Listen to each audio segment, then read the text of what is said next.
Hello everyone. So ayan po. Ito po yung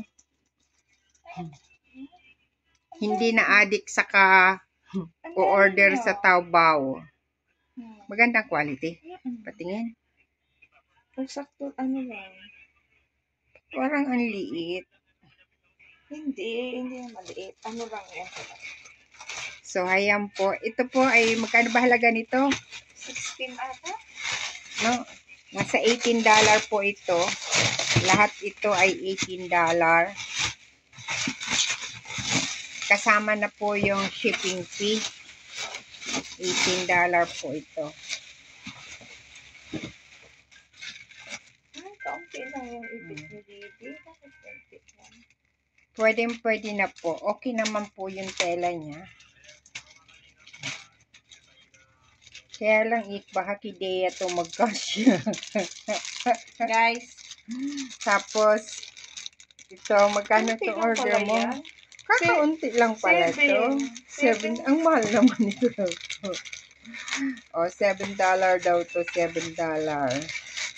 Pero mas nakamura yata ako dito. Ang maganda. Tapos, ito pa guys, pajama. Magkano?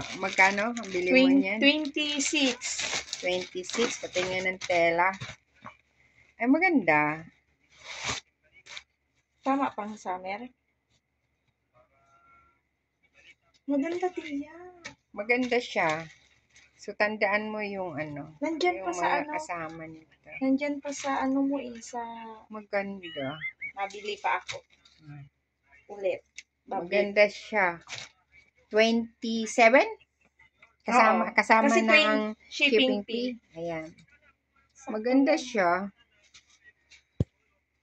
Ayan, pantulog. Trinay lang namin mag-order kasi titingnan yung quality.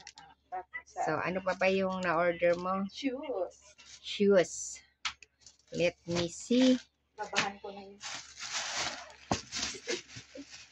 Bakit ang kunti i-review ko nga yung order ko na ni Bibi?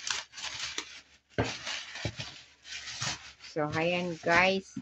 Ito ay ang mahal ng bili niya dito. Tagadang!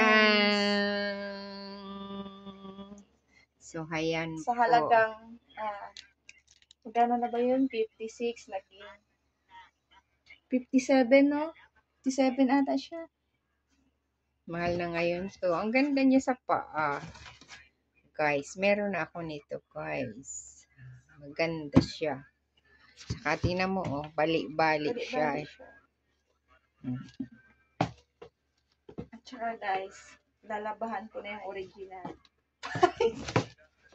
O, diba? Pag o-order ka sa online dito, mahigit to, 100 na to. Yung nabili nga namin na tig-20 na shoes sa online dito, 80 eh. Oh, ayan. Ang ganda ng shoes. Ang ganda. Ang dami. Order.